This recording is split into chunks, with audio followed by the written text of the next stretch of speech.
Everybody to Card Arts Pioneer Tuesday. We're in the third and final round of the evening, and we are going to get to see a deck that we talked about a little bit throughout the rest of the night. It's going to be the Naya Ghired deck going up against an Azorius Lotus field control deck. Yeah, we actually got a little bit of information on the Naya Ghired deck too.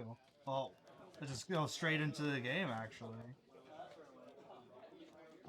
Right now, looks like an elf from Naya Ghired. So, this Naya Ghired list is actually like more of a mid-range. There's not actually a combo in there, but it's mostly a mid-range.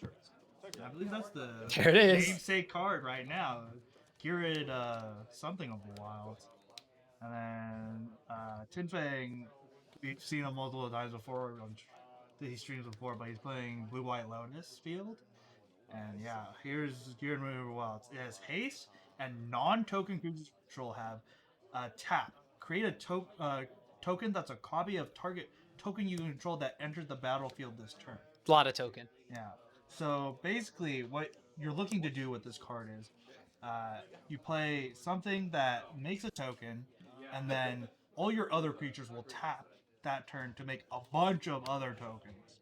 And right now we see a Voice of Resurgence, which is something that does make a token, and it's also feel quite good against Tinfang's deck. Oh, 100%. This is the card I was excited to see in this type of list specifically, because if Tinfang wants to do anything on Alex's turn, it's going to trigger the voice, and then it is going to be able to be copied and making tons of extra tokens, and those tokens are going to be as big as Alex's battlefield is. Yeah. So Tinfang can't really let this Voice of Resurgence die, otherwise he's going to be taking a lot of that.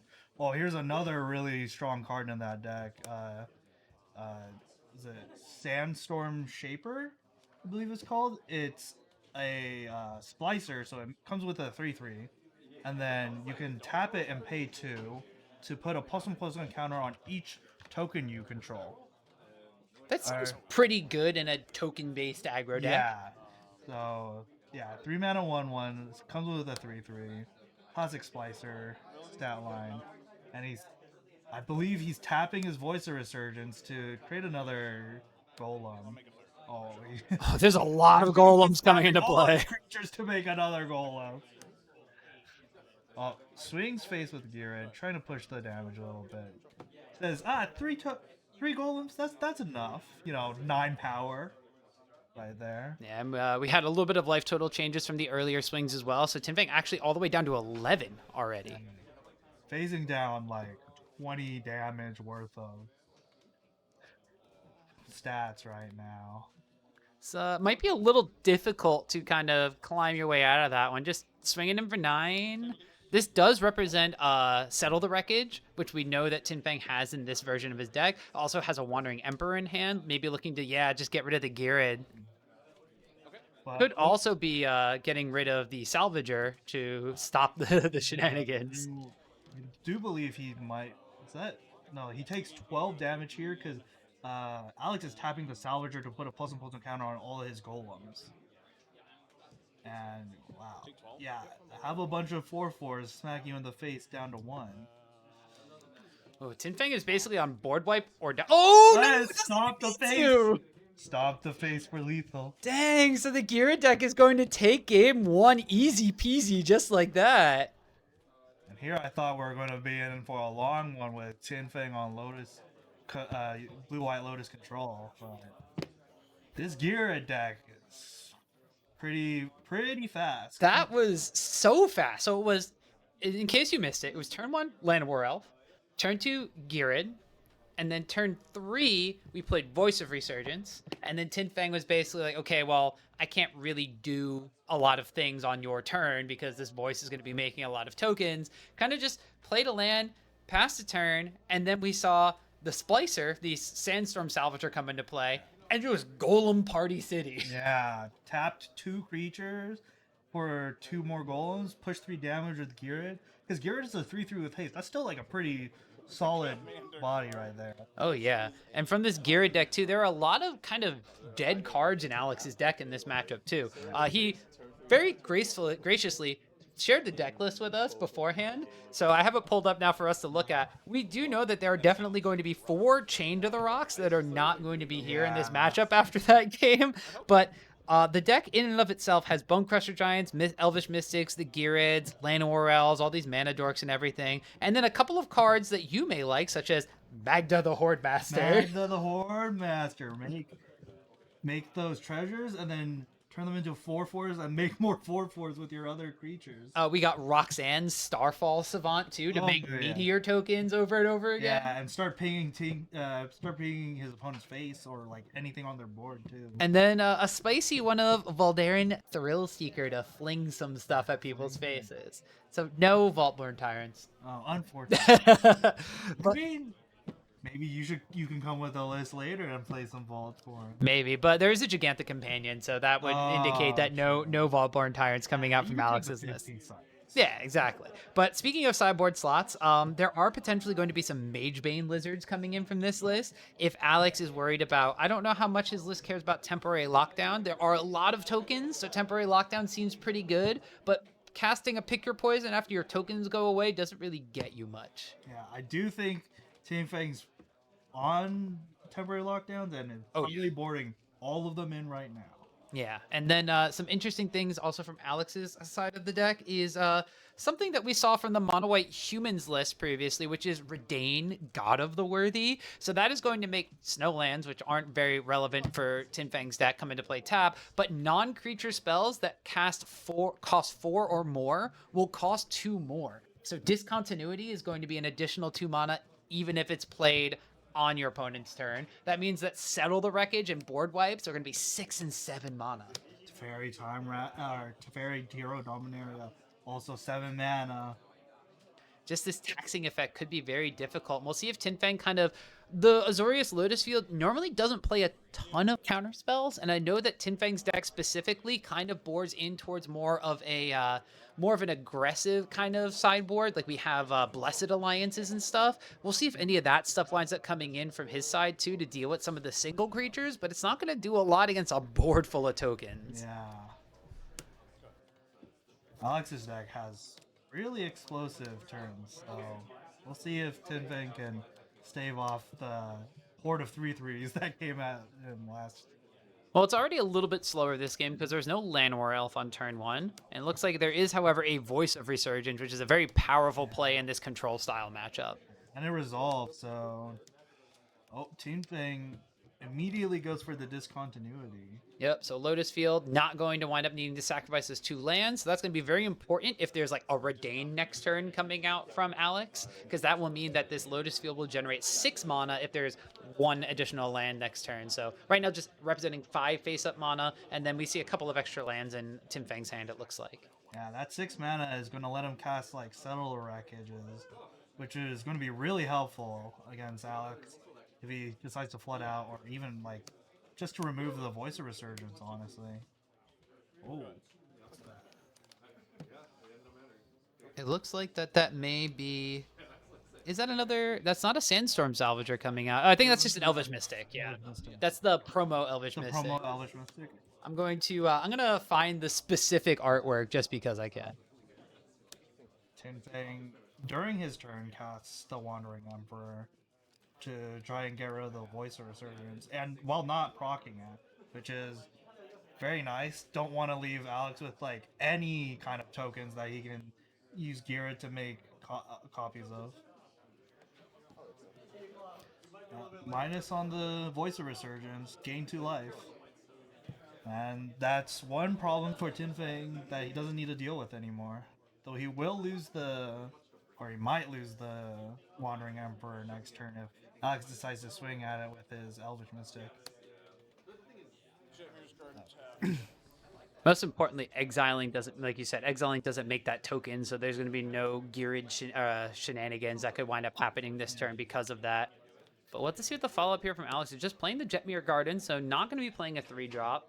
Believe there's a Bone Crusher Giant in hand, so thinking about stomping the Wandering Emperor, although the Elvish Mystic could just attack, but maybe wanting to have that 5 mana to kind of follow up with a Ghired turn. And yeah, there's going to just be Bone Crusher Giant stomping down the Wandering Emperor main phase, and we'll see Tin Fang is gonna. He did wind up playing a Thespian stage last turn, which is very crucial because now that Thespian stage is another Lotus Field. Yeah, and now he has probably 9 mana this turn to go crazy with whatever the classic Lotus Field, do a bunch of combos kind of stuff. Though I do believe it's a more controlly build, so Yeah. he'll probably cast Teferi and some other stuff. Yeah, you get to cast Teferi, untap 2 Lotus Fields, and just kind of have answers for everything. Like 3 steps ahead is you can activate basically every mode of it with just the 2 Lotus Fields. Decides to activate all of the Storm Giants and start putting her clock on Alex. Dang, this is a aggressive play, and actually just gonna block with the elf. So Alex valuing his life total here rather than just taking a 6 damage, and that does. We do have the Pokemon energy counters to represent what the Sunken Ruins are on right now, so there's only actually one untapped mana here. It's the white mana from the second Sunken Ruins that Tin Fang has. Alex decides to play a Sacred Foundry tap, and I'm smelling, ooh, that's a Ghired. Yeah. I was smelling Fable the Mirror Breaker, but looks like instead it's going to be namesake card of the deck. And I think he stomped the Wandering Emperor just so he could get the Stomp out of his hand and the Bone Crusher Giant into the Adventure Zone. More importantly, that Wandering Emperor is just going to represent a lot of things over time if it wasn't dealt with there, and not wanting to attack into 2 open mana with the Llanowar Elf, but did wind up losing it to a block later down the road anyway. Yeah. Well, it did save him 7 lives, so pretty good deal. Here's the Fable of the Mirror Breaker you were talking about earlier. Create a Shaman token, and you know what that means. Time to make more Shaman. Ooh! War on the Shaman token. So actually, no copies of the Shaman token are going to be made. That's a little unfortunate there. So no giant amounts of mana going to be coming through for Alex's deck here. But he still has a Ghired on board, and with the namesake card on board, you can do a lot of crazy things. Like we saw last game, make a bunch of 3/3s, so... Well, you need a token first, and looks like it's just going to be Tin Fang continue with this extremely aggressive play pattern, already getting Alex down to 6. So what can Alex do from this point? I mean, we obviously need a token to start doing some stuff, but you're also going to have to start blocking with this, blocking this Hall of Storm Giants, and Tin Fang's just content to just activate it every turn. Oh, forgot the Fable trigger, but I do think if Alex can get like a token or 2 out, because he can copy it with Ghired, he can make a sizable board and then trump the Hall of the Storm Giants, because it does not have trample. Nope, it just kind of turns into the Abyss at that point, just eating a creature every single turn from Alex's side of the board. But he's got to do something this turn. Yeah. So we'll see. Tapping 3 mana, really thinking about this one. Huntmaster's Redemption. So makes a 3. So chapter 1 will make a 3/3 beast. No, it won't. There's a shot of Tidebinder targeting that chapter 1 trigger. So I believe if Alex can't, since Alex couldn't make a token, he couldn't make a copy, and then I believe Tin Fang's probably gonna just activate Hall of the Storm Giants here again, and then just start trying to go in again for lethal. This does mean that the Ghired has to block this turn too, because Alex is down to 6 already. Yeah. So potentially that's why he blocked with that elf that turn, is to try to conserve his life total as much as possible. But now, if there's an activation here on Hall of Storm Giants, which it looks like there is, this is going to force a block on the Hall specifically. So it's going to be at least 3 damage coming through. Alex will be down to 3. Yeah, and that'll put him in lethal range of the Tidebinder itself.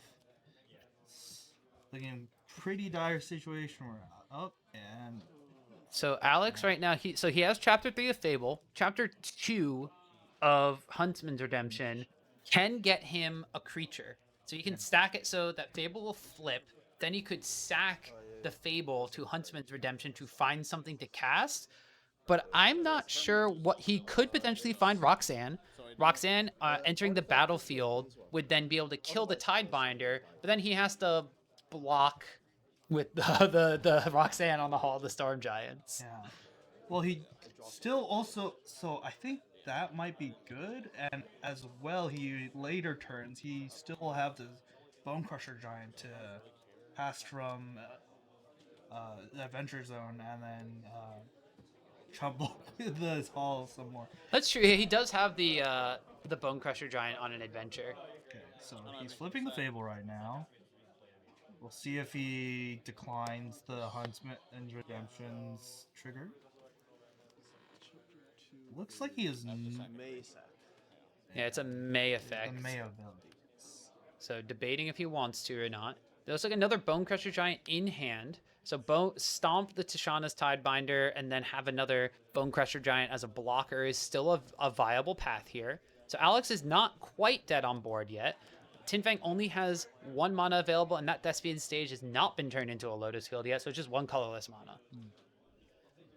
If Alex can actually make 7 power worth of creatures here, he can stabilize pretty nicely.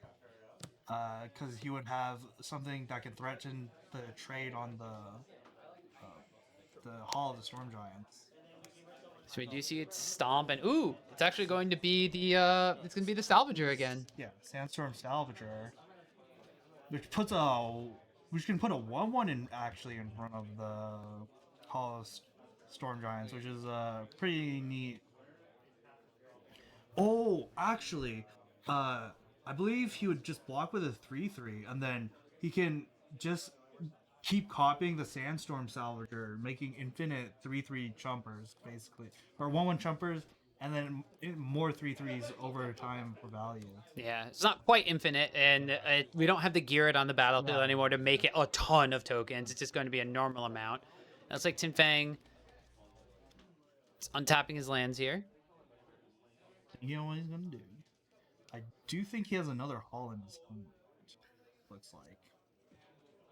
Now, if Tinfang also has discontinuity, that could put a real big damper on any of Alex's plans to try to kind of get that value engine going. Discontinuity would just whip the trigger on the stack, end the turn, would tap the reflection of Kiki-Jiki as well, and potentially just kind of leave Alex without vital blockers if their second hall is online as well. Yeah. So Tinfang's still in a very commanding position this game, but Alex kind of scrapping through it here. Yeah. We are going to wind up having Huntsman's Redemption trigger here, so that's going to be giving everything +2/+2 and a lot of different statistics here. Sorry, not everything. The 2 target things, which is 2/3 of his board, +2/+2 and trample until end of turn. So it looks like he is just going to be activating that on specific things. I don't think he's going to be attacking at any point in time soon, though. There's 2 Hall of the Storm Giants down, and I believe Tinfang can activate both of them. I mean, this turn he also has that Thespian stage underneath them, so you can copy Lotus Field at 9, and then there's an additional 4 from Sunken Ruins and 1 additional one there. So that's 17. That's 14. That's enough right there. Yeah, that's. Oh, he's swinging with the. No, I think this is main phase activation. No, Ooh, main get activation. lost. On the salvage. Okay, yeah.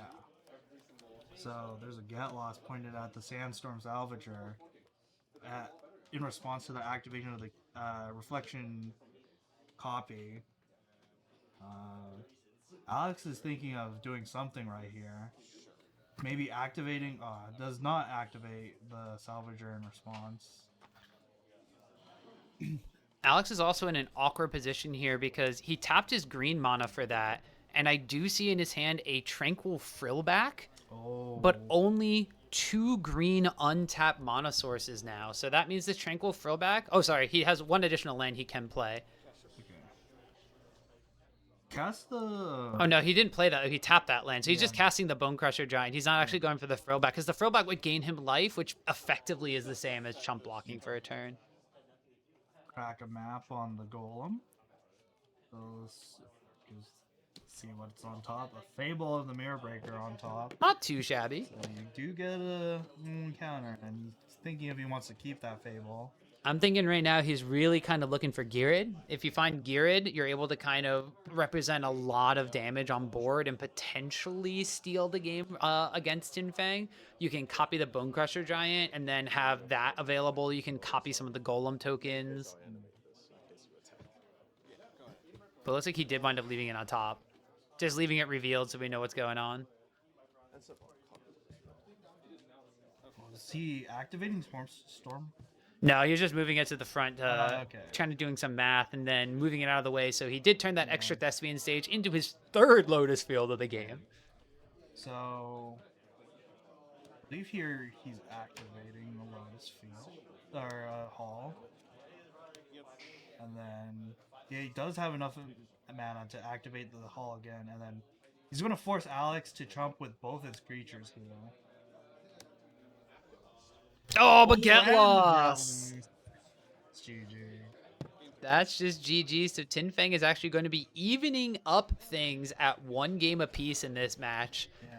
So that was the power of just a Lotus Field deck, knowing when to kind of be the beatdown deck. We saw Tin Fang very aggressively early on after he had the discontinuity on the Lotus Field. He activated the Hall of the Storm Giants just from right out of the get-go and just started beating down on Alex's life total. And we did see that with a slightly slower draw from Alex's deck, he had to block with the Elf early on to conserve his life total. And then he was in an awkward position where he had to block with his Ghired. Yeah. And then wasn't able to have the value engine to make his deck really kind of hum. Yeah. Didn't have enough blockers, and then like he couldn't like make a bunch of tokens to like chump block these halls for a long time. Yeah. So we'll have to see now if there's any sort of different changes coming in from the sideboards. We talked a lot about what Alex was going to be bringing in. We did wind up seeing the Tranquil Frillback. We didn't see any of the Magebane Lizards or anything. Just honestly, the Tranquil Frillback was the only thing we saw. From Tin Fang's deck, though, we didn't see any potential sideboard cards. The Get Lost are usually main deck. I don't think he's going to be sideboarding anything like that. And then he played Discontinuity and Lands, and that was pretty much it. So I'm anticipating that Tin Fang's probably going to be bringing in those board wipes we talked about. I know that there's one Settle the Wreckage main deck. I don't know if there's any additional one sideboard. I know that the deck list plays Sunfall. That's probably going to be something that we see in this matchup. And then we talked about Blessed Alliance as a thing that Tin Fang has in his list specifically. Gets rid of one specific blocker, but also gains life, which could be very relevant. But those instant speed combat tricks aren't that great if Tin Fang doesn't know how many Voice of Resurgences that Alex is playing. Yeah. Which we know is 2. We know it's 2, but it's gonna be. I'm gonna see how Tin Fang sideboards for this. I do think he wants every bit of board wipe that he has in his sideboard.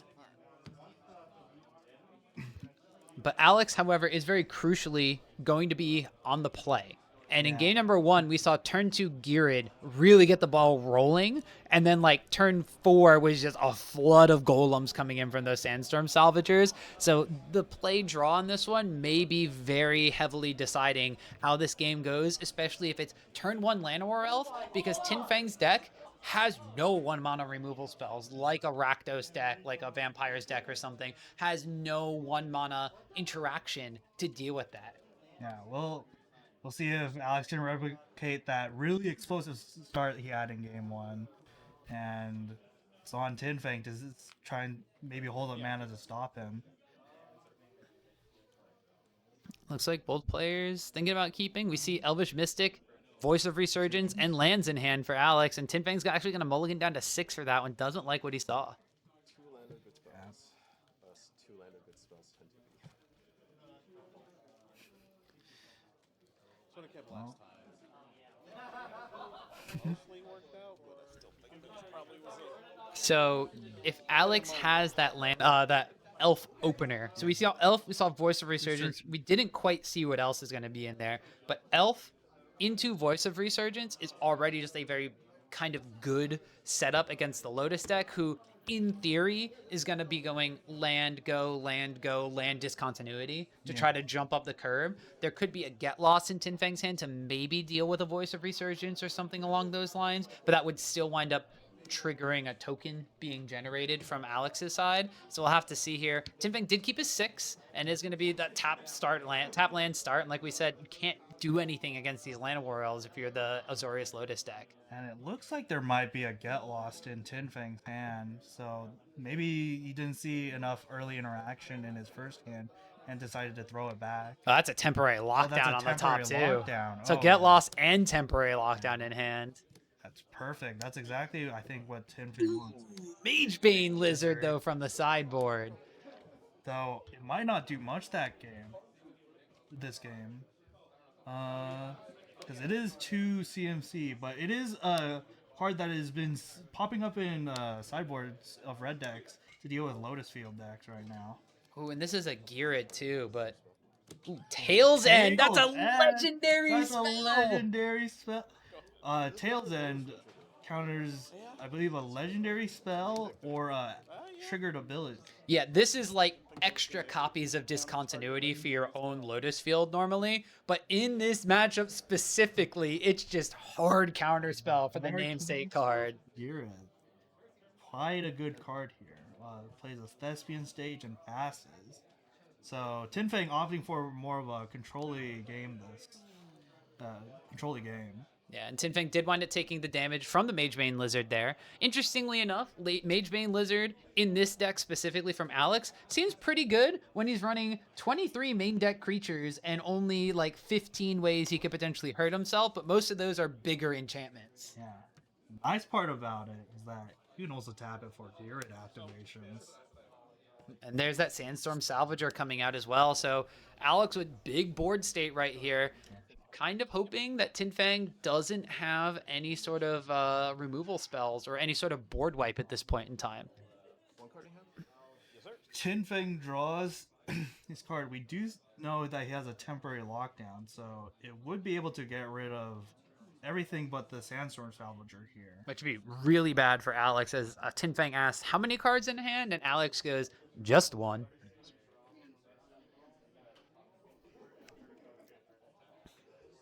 So Tinfeng, unfortunately, doesn't have the second white right now for his temporary lockdown. So kind of thinking right now, does he just pass the turn? Does he copy Thespian stage, copy Sunken Room with Thespian stage so that he's able to get that second white? Or is he going to hold up that Get Lost that we thought we saw in his hand to try to deal with one of the bigger creatures here? There's no land in hand from Tinfeng. This could be disastrous. I think he's playing the considering playing the Get Oh, okay, this is at the end of Alex's turn still. So, okay, so now he has double white available. Okay. And temporary lockdown comes down. It's about to remove Alex's entire board except the Sandstone Salvager. Trigger, but doesn't die. Get those.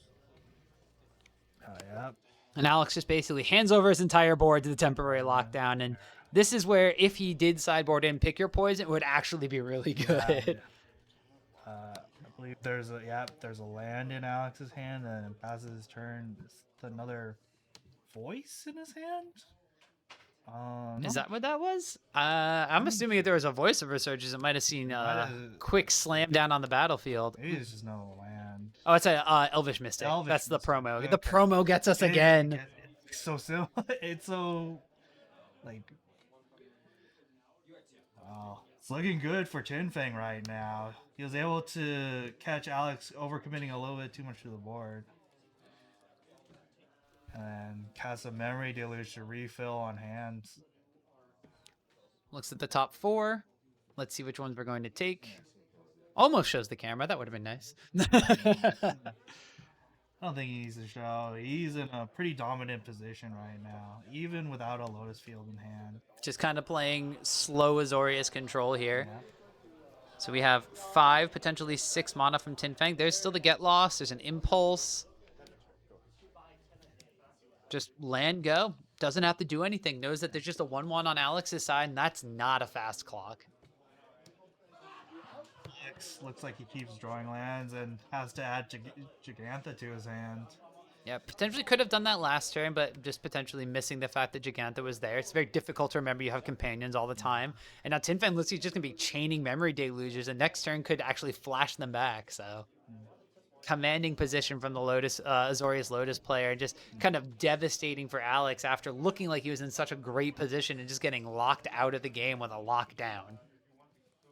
Digs even deeper with a The Impulse. Impulse. Yeah.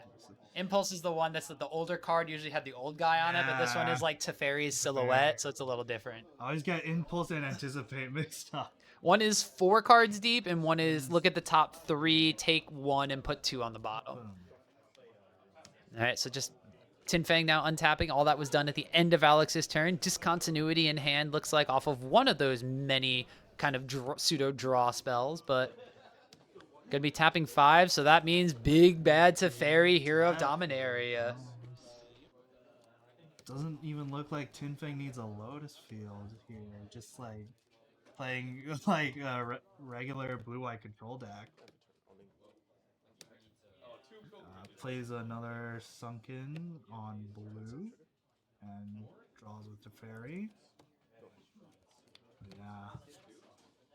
Untaps 2 lands. One of them is going to be the Thespian stage. It is currently copying the Hall of Storm Giants that is on top of it. Not sure what Alex is looking for here, but it's not looking good. I mean, maybe a turn or two ago, a Pick Your Poison from the sideboard would have been something you're looking for to get back a lot of those creatures from the temporary lockdown, get the Magebane Lizard back online. But now with an active Teferi, Tin Fang is really just pulling ahead on board. Cast Gigantha. 8 mana 5/5. Alex joking about Tail's End in Tin Fang's hand. Yeah, that Tail's End was so clutch this game. Yeah, really good Tail's End. Didn't even normally used to counter his own triggers, but that Tail's End on Ghired. If Ghired was on the battlefield, even with the temporary lockdown, that would have represented so many golems and swinging in with at least 3 or 4 extra damage earlier, putting Tin Fang in like a more difficult spot, and then Ghired would have been on the battlefield through a temporary lockdown. So then you're just like one sort of Fable of the Mirror Breaker or something away from rebuilding your entire board. But Alex, that Jaquetta really got lost. Getting lost off the table. I think it's just procedural from here from Tin Fang. Just untap his lands, draw cards with the fairy, get rid of whatever Alex plays for the rest of the game. Yeah, I mean, there are 2 maps, so Alex can potentially dig through his deck to see if there's any sort of lands on top or try to find something to buff up this Salvager. Sandstorm Salvager, only a 1/1. Finds a land there, so it's still a 1/1. But I'm going to say if Sandstorm Salvager got big enough, then Tin Fang starts have to worrying about is Teferi going to be safe, but with so many untapped lands and 2 Hall of the Storm Giants on top, don't think there's anything we're all too worried about from their side. There's a Fable of the Mirror Breaker to help loot some cards and maybe make some tokens that Alex could use later for if he drew another Ghired on top. Deciding whether he wants to keep it. Let's see, with cards in hand, it looks like there's a land and can't quite make out what the other 2 in Alex's hand are, but depending on what he has there, the Fable of the Mirror Breaker could represent just getting rid of 2 of those lands next turn. Yeah. But that's assuming it resolves against Tin Fang. Tin Fang unstep, flashing back a Deluge, getting even deeper into his deck. Yeah, and this is just what happens when the Azorius Lotus deck is just under no pressure whatsoever. Kind of just keeps spinning its wheels, do whatever it wants. Finds a Strict Proctor, deciding to put that one into hand instead of the temporary lockdown. Strict Proctor, of course, is going to be like pulling double duty against Alex's deck, because if Alex taps out for something like Roxanne, right now, he can technically pay the 2, but if he plays like double spell in a turn, it's not going to be able to trigger those enter the battlefield effects. So Strict Proctor doing work for both Lotus Field and against the opponent here. Takes up to Fairy again with Tin Fang, and see, he's doing something on his turn. How brave, how bold. I know. Past few turns, he's just holding up, have 7 mana open, cast a Deluge. He still has 1 Deluge in his graveyard, so didn't have to cast a Strict Proctor here, but looking like it's about time to start maybe adding a clock to the battlefield, because at least with Strict Proctor, it flies. So a one power 1/3 flyer. Oh yeah, that's the kind of clock I like to see. I mean, that was basically the Sandstorm Salvager clock that Alex had for the last 2 or 3 turns. It's got a counter on it now from those map tokens from the Get Lost, but this game is just looking kind of like not necessarily just all formality from Tin Fang. He still needs to find a way to like 100% win the game. This Teferi, of course, does represent being able to just slowly exile everything from Alex's side of the board over time. But if Alex is able to find something off of Fable the Mirror Breaker, this could potentially put Tin Fang in danger, but he is still in a decent commanding position.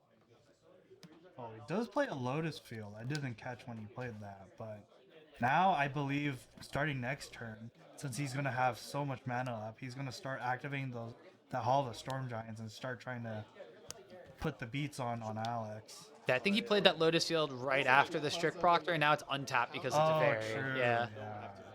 Oh, okay. And yeah, Tin Fang reminding him, you gotta pay the 2 for that. No, you don't have. Oh, you don't have to putting pay the 2 putting for the saga activating the is saga not. activation. Yeah. Because the saga comes in. Okay. It's not an enters the battlefield trigger. It is a saga. This is how sagas work. State effect. phase Yeah. action. Yeah. Reminded once again of. So many people think that it's putting a counter on it as it enters because that's how you represent it, but it's actually that counter is just a reminder of what chapter you're actually on. Yeah. So you do end up getting the you still end up getting the token. However, we will, thinking more and more about this here, the strict proctor with all the ETB kind of things that Ghired would want to copy. It's pretty powerful because Yeah. it makes all those cost 2. I know that the Ghired is basically only going to be copying tokens, but it's going to shut down potentially the enters the battlefield effects of early game Sandstorm Salvagers. Now at this point in time, doesn't matter. Alex has plenty of money to pay for it, but that would have slowed Alex down significantly while ramping Tin Fang's deck. Yeah. A lot of cards doing double duty in Tin Fang's deck. That Tails End as well. That was just so good. That's so good, yeah. Alright, and Tin Fang, after casting another Deluge, untaps, activates Teferi, and we'll see if he starts putting on his clock here. Teferi only 1 away from being able to ultimate. However, probably going to wait until it's at 9 so that you can keep it around to keep drawing cards to utilize the Teferi emblem. But we do also see a Lotus Seal coming into play and then just declining to pay because of Strict Proctor. Actually, if Tin Fang hasn't, probably actually might have another Teferi in hand, so he can probably activate it whenever, honestly. If that's the case, yeah, Teferi minus, get the emblem, play a new Teferi, and then just start ticking up. Or exile stuff. Yeah, you just get rid of it entirely. You don't even get to replay it. Teferi just says, Floating a white, cast a Wandering Emperor on top. Oh, he's gonna put counters on his. Start putting counters. Tick down, I believe, for a 2/2. Oh, nope, puts the counter on. Puts the counter on. Also has Vigilance and First. Or was it? No, I think it's believe just First. Just First Strike, because the Vigilance is It's what from the token. Tokens, yeah.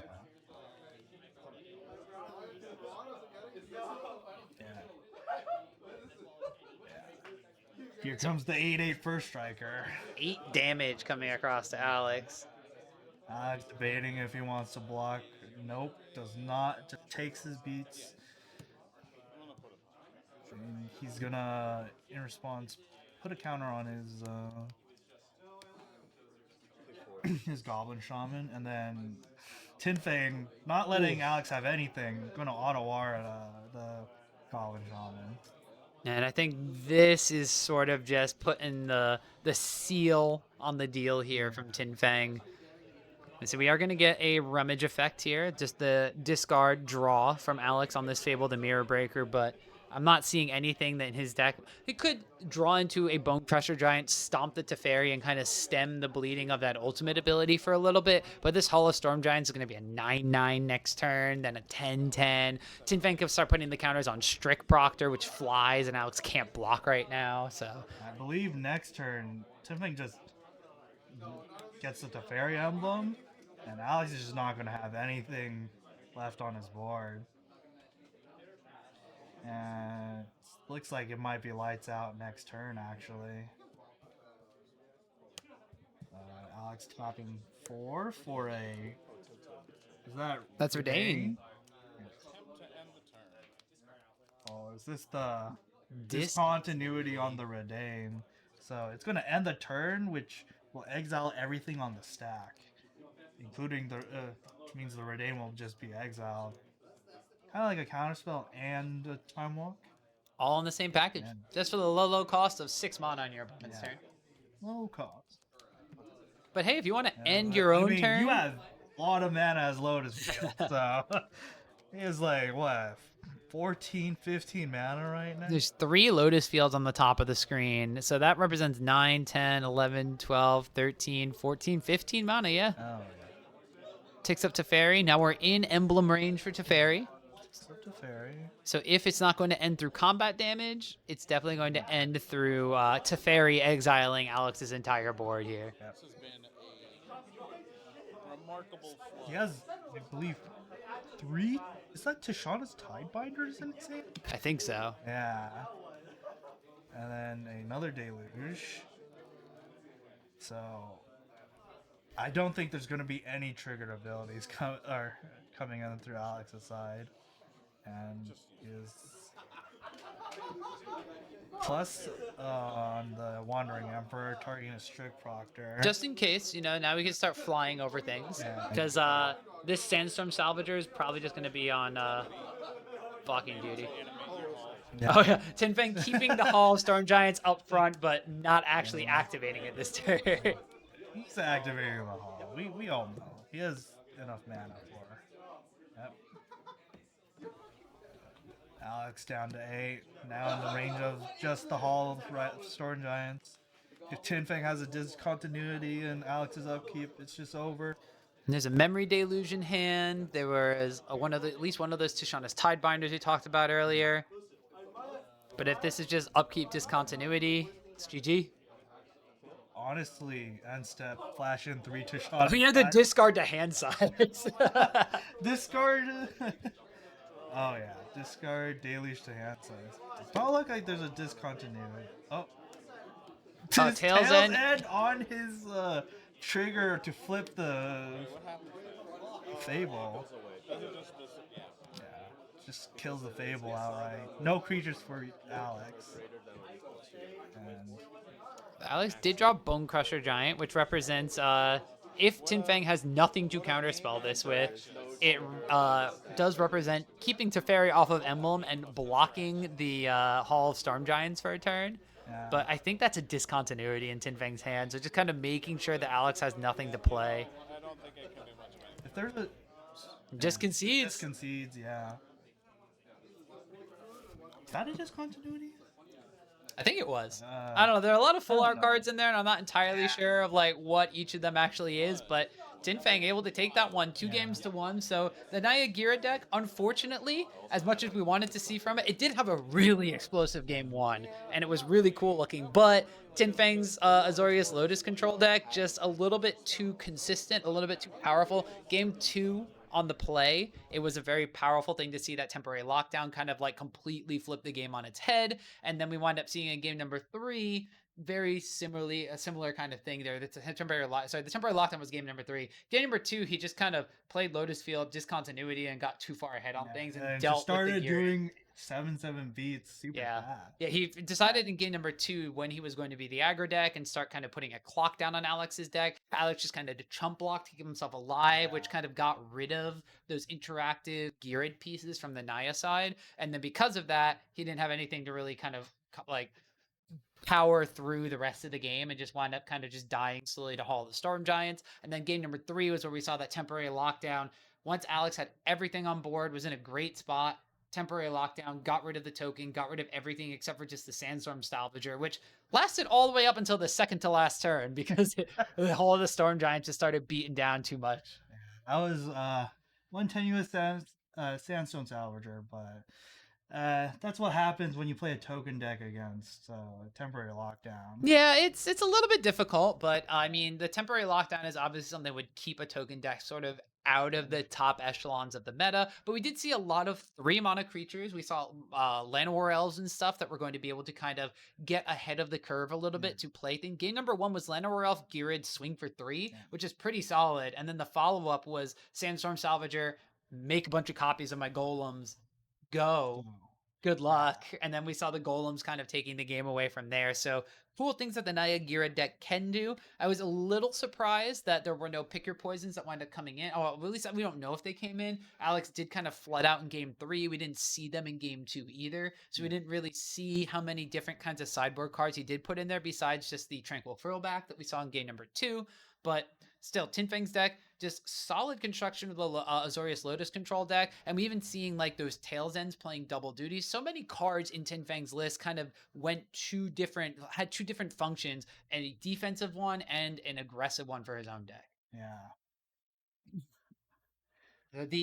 The Lotus Field deck also has like these kinds of plays where like obviously it's not an aggro deck, right? Like it is by all means it's Lotus Field control. It's not an aggro deck, but we saw Tin Fang kind of knowing when to turn the corner with the Hall of Storm Giants there. Yeah. So like in that second game, he recognized that he could just start attacking Alex's life total and he would have to throw his own creatures away even though he didn't have removal spells in hand. Yeah, that was really good on Tin Fang to know when to turn the corner. Like a lot of control players, sometimes I see like don't know when to like start pushing it or like if they're pushing it too early. But Tin Fang, he's been in the area a long time.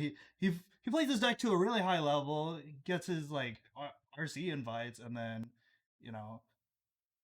knows really well when to start turning the corner and putting the pressure on his opponent. And we did see with the addition of the sunken ruins to this Azorius Lotus deck, not only are you able to use them just one to activate Thespian Stage to copy things, but that means that when you have a Teferi, Hall of Storm Giants, Lotus Field, Sunken Citadel, sorry, not Sunken Ruins. Sunken Ruins is the Dimir dual land, the filter land, but the Sunken Citadel. With that, you maybe need 3 mana tops to activate and you still have mana floating after that. So just being able to do that, untap a Teferi and have basically all of your resources. Game number 3 was just a really great demonstration of that because there was no Lotus Field on the battlefield for a while, but once that hit, it was basically attack, untap my lands, cast Memory Deluge to keep going through my deck to find answers to everything, and then still keep up the pressure from the Lotus side. Cast Deluge, cast Discontinuity, stop anything his opponent's going to do. Yeah. So the Naya Ghired deck, unfortunately, was not able to take that one, but we did do some pretty sweet things. And if you want to do some sweet things yourself, you can, of course, come on down to Card Art for Commander Night on Wednesdays. It starts at about 5 p.m., so a little bit earlier. It's not really a formal start time or anything, but it is Commander free play. So more importantly, you're just going to be coming down. There's no entry fee or anything like that. You just show up at your buddies and start playing. It does start at 5 p.m., but if you check in at the front desk, you will still get a entry pack for the event, even though you're not paying entry fee whatsoever. So you come on down. If you have a bunch of friends, you can start your own pod and play. If you're just coming down by yourself, we have different pods of different power levels, from just people cracking open their first pre-con deck to people playing CEDH at the front of the store. So if you don't have a pod to play with, we will find you one. It'll be a lot of fun. You can come down and just find a group of people that you kind of jive with and can enjoy playing your commander decks together. Yeah. There's lots of people that always come around, and then we're all friendly, so just calm down, and then I was actually with some friends the last Commander Night, and then Ghired introduced us to someone new, and then they came in, played some games. It was fun. There you go. So if you want to meet some friends, play some Commander, or if you want to crush some dreams and play some CADH, you can come on down on Wednesdays for Commander free play. In addition to that, you can also on Mondays, if you are not a Magic the Gathering player, Card Art has sales every single day of the week, and they rotate through different games for different reasons.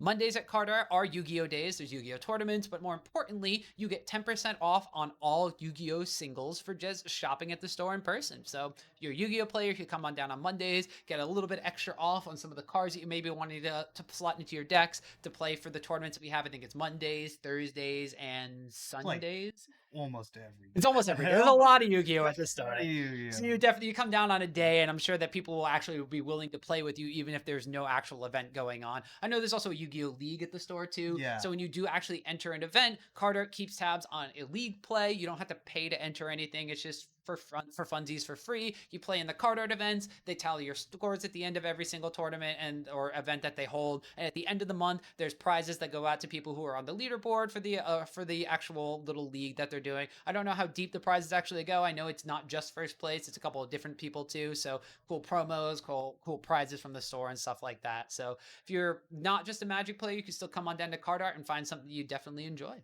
Yeah, and if you're not even Magic or Yu-Gi-Oh, we have lots of different other games like Shadowverse, Pokemon, Vanguard, Weiss, Japanese Weiss. Oh yeah, I had to learn for like these specific ad reads. There's two different versions of White Schwartz. There's Yes. English and then mixed because the cards are the same art and everything, but they do different things in different languages. weird. It's so strange to me as a Magic player because like, all right, so Magic players, we love to bling out our decks. We know like, okay, we want the foil, Japanese, promo, full art, signed by the artist, but they all do the same thing. So if I wind up seeing I'm just going to call him out here. If I'm going to see Charles, who played Rakdos Vampires last week, and I see his deck, I know what all of his cards do, even if they're in Japanese. Is it because I speak and read Japanese? Hell no. Look at me. I don't. But I know what they do because that's the game. However, in some of these games, they just do different things. It'd be so confusing to me. So I'm like if you think as a Magic player you need to know a lot of things what cards do, I'm extremely impressed at the Weiss Schwartz players who come down and play because they literally need to know 2 games to play one sometimes. I mean, you're talking to a dude playing with Japanese negates, Phyrexian basic, Phyrexian Shieldred, Phyrexian Nissa. Oh yeah, you speak fluent Phyrexian, Of right? course. Yeah. I actually got that Beatle and Grim like translation. Oh, you did? Yeah, I bought one. Oh, nice. I don't think I'm gonna. No. But there's all cool things for Yeah. everybody, no matter what game you play. So you can come on down to Card Art. Of course, I want to thank them for hosting the event. There is only a 3-round tournament for the weekly event. The month end is the only 4-round one. So, judging by the fact that it is just the beginning of June, that means that this is just a 3-round event. So that was our last round of coverage. I want to thank